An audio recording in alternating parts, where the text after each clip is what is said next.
श्री कृष्ण गोविंद हरे मुरारे, हे नाथ नारायण वासुदेवा, हे नाथ नारायण वासुदेवा।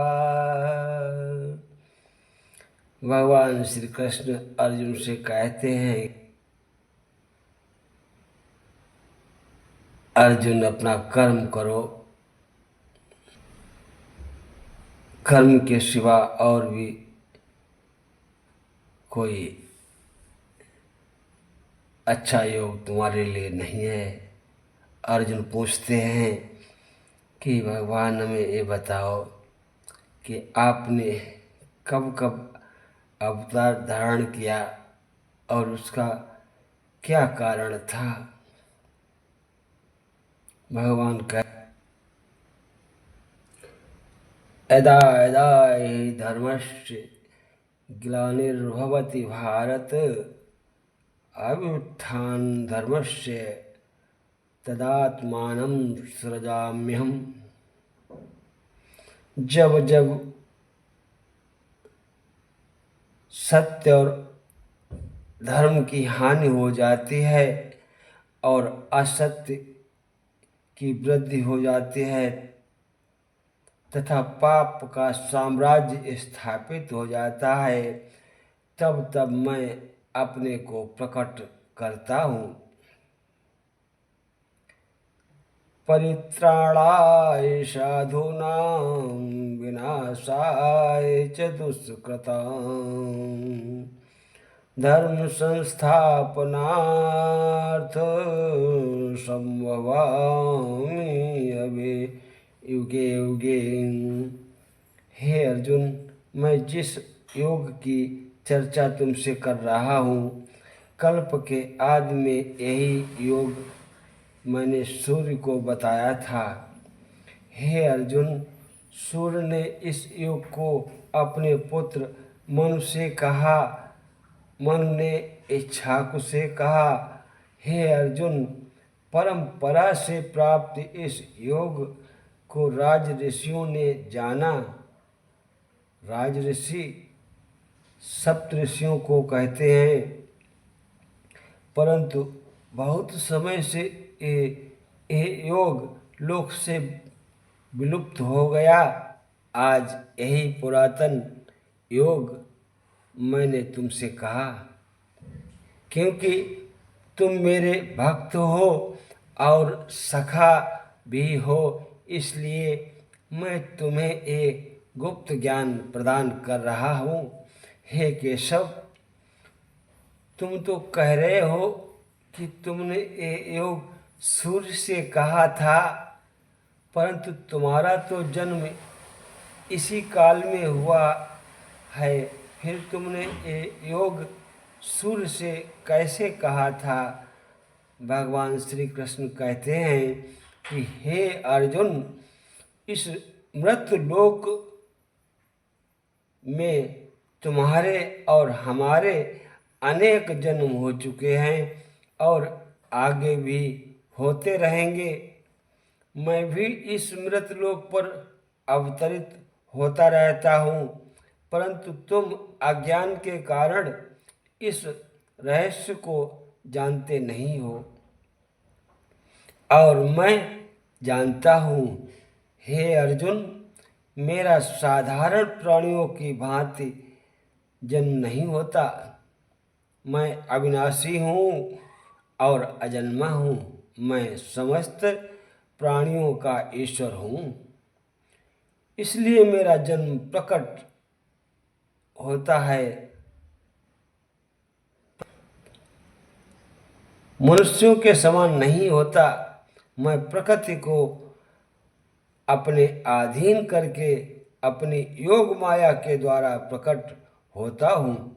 हे मधुसूदन, तुम सर्वेश्वर हो, चराचर के स्वामी हो, फिर तुम्हें मृत्युलोक में जन्म लेने की क्या आवश्यकता है।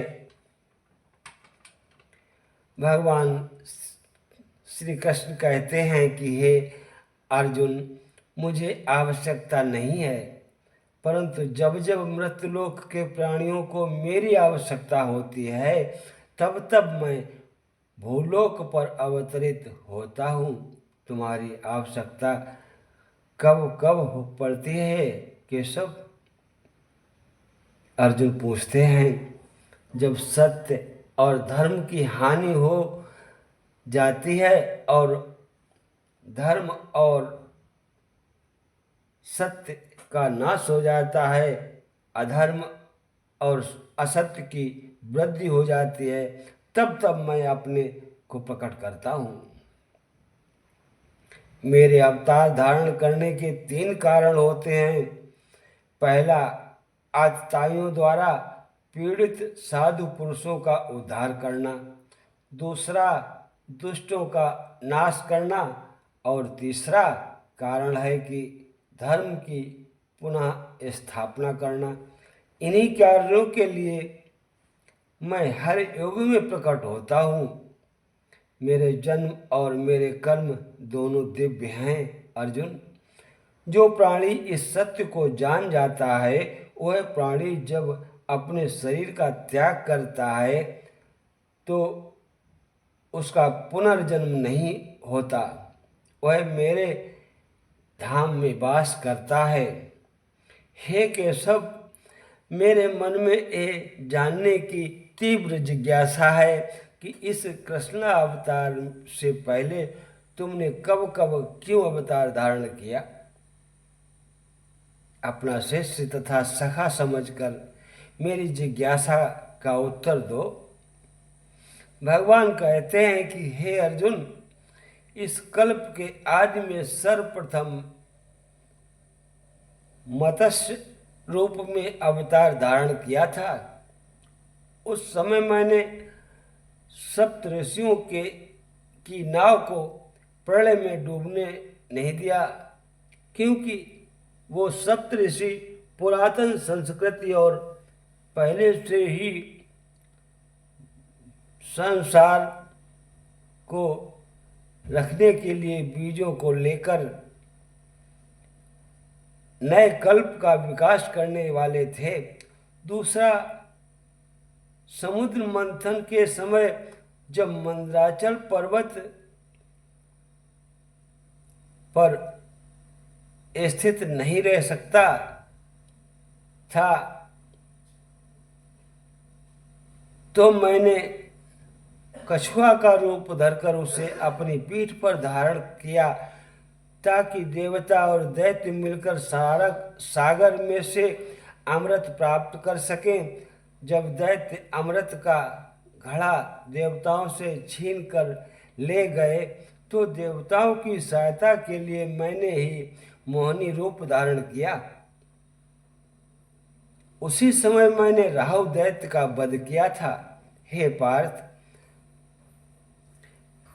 अधर्मी हरणाक्ष का नाश करने के लिए मैंने ही 12 अवतार लिया था। मैंने ही अपने परम भक्त बालक प्रहलाद की रक्षा करने के लिए नरसिंह अवतार धारण किया था। हे पार्थ, मैंने ही 52 अवतार धारण करके असुर राज बलि से 3 पग धरती मांगी थी, तथा 3 पग धरती मांगकर 2 पगों में दोनों लोक और 1 पग पैर से स्वर्ग नाप लिया। तीसरा पैर रखने की जगह नहीं, तो बलि ने कहा कि प्रभु, मेरे सर पर तीसरा पैर रख लीजिए। तब राजा बलि ने कहा, धन्य है मेरा जीवन। जब रावण ने पृथ्वी लोक पर हाहाकार मचा दिया था, तब मैंने ही त्रेता युग में रामा अवतार धारण किया था और रावण को मार कर लोक कल्याण किया था। जब जब जगत में धर्म की हानि होती है भारत,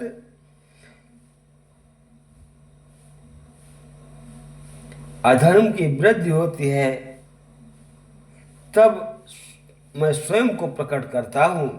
हे पार्थ, मेरे इस दिव्य और अलौकिक स्वरूप को ज्ञानी मनुष्य जानते हैं और मेरे बताए योग का आचरण करके मोक्ष प्राप्त करते हैं।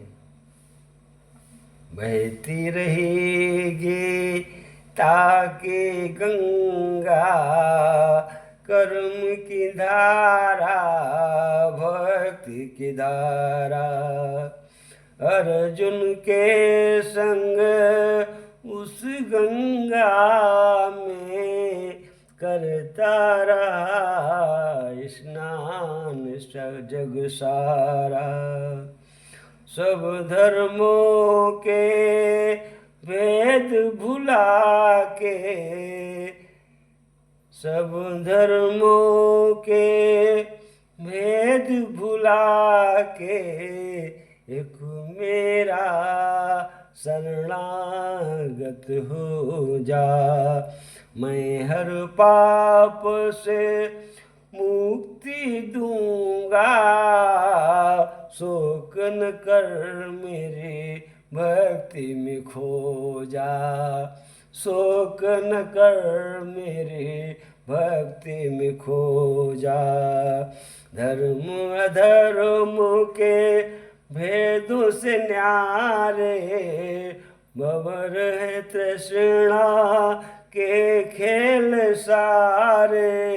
हे नाथ नारायण वासुदेवा, श्री कृष्ण गोविंद हरे मुरारे।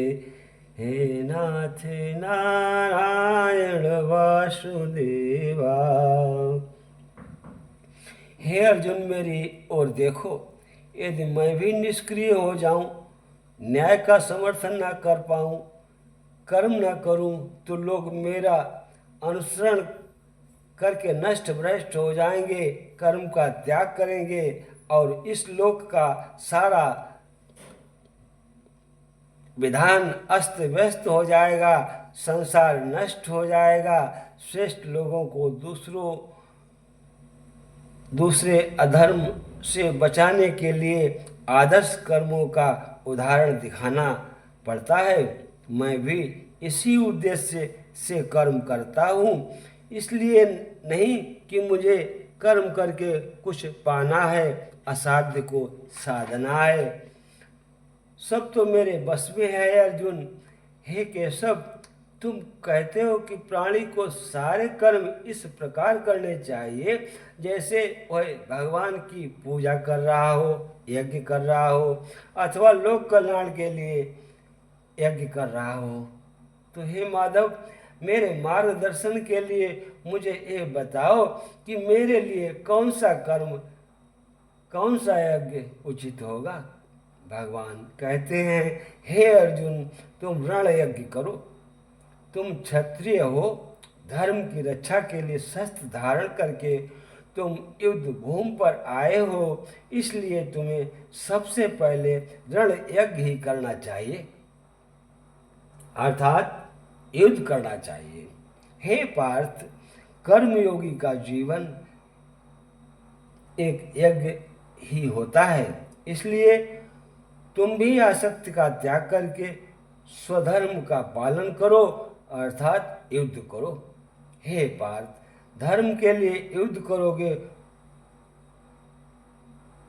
तो दूसरे लोग भी तुमसे प्रेरणा लेंगे, क्योंकि श्रेष्ठ पुरुष जो जो आचरण करते हैं, अन्य पुरुष भी वैसे ही आचरण करते हैं, क्योंकि बड़ों का अनुसरण छोटे करते ही हैं।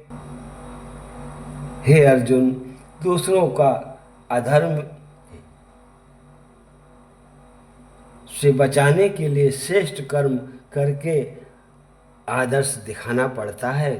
मैं भी इसी उद्देश्य से कर्म करता हूँ। श्रेष्ठ पुरुष जिस पथ पे गमन करे, चलते हैं सभी पद चिन्हों पे उनके। उनका दिया प्रमाण बनता है, लोक धर्म आचरण करे सब उन्हीं को देख सुन के। मेरे लिए कुछ कर्तव्य नया प्राप्त कुछ, फिर भी मैं चलता हूँ कर्म पथ चुन के। ऐसा न करूं तो बड़ी हानि होगी पार्थ, क्योंकि मुझी को आदर्श मानो प्राणी चले वन में। हे पार्थ, अहंकारी मनुष्य समझता है कि मैं स्वयं कर रहा हूँ, परंतु वास्तव में इसका कार्य नहीं करता ईश्वर है। ईश्वर तुमसे कर्म करवा रहा है। ये मानकर तो अपने सारे कर्म मुझे अर्पण कर दे। कर्म फल की आशा छोड़कर युद्ध करो। अर्जुन, तुम मेरे मित्र हो, सखा हो, फिर भी तुम मोह माया के अधीन कैसे हो गए? याद रखो पार्थ कि अधर्म का साथ देने वालों का विनाश अधर्मियों की तरह ही होता है, और तुम्हारी तरह धर्म के मार्ग से हट जाना है और धर्म पर चलने वालों का साथ नहीं देना, वो अनजाने में उनका ही साथ देता है, अधर्मियों का ही साथ देता है। इसलिए तुम हथियार डालकर धर्मराज युधिष्ठिर का नहीं, अधर्मी दुर्योधन का साथ दे रहे हो।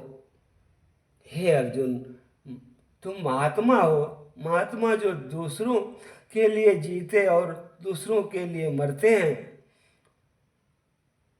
उनका जीवन और मृत्यु दोनों ही लोक कल्याण के लिए समर्पित होता है।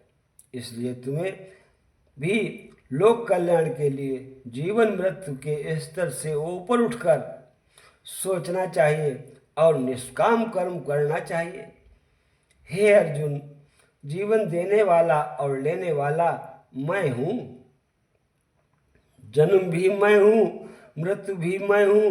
हे अर्जुन, जो अज्ञानी मेरी निंदा करते हैं, मेरे बताए हुए कर्म योग को नहीं अपनाते हैं, वो नष्ट हो जाते हैं। क्योंकि जो अहंकारी होते हैं वो अपने अहम से बंधे रहते हैं, इसलिए अपने आप को समर्पित नहीं करते।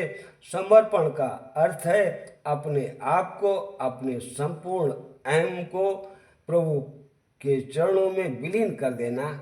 इसलिए जो पूर्ण समर्पण करता है, वो चाहे संसार का सबसे बड़ा दुराचारी हो, मैं उसे तत्काल अपनी शरण में लेकर निष्पाप कर देता हूँ। बहती रही गीता की गंगा, कर्म की धारा, भक्ति की धारा।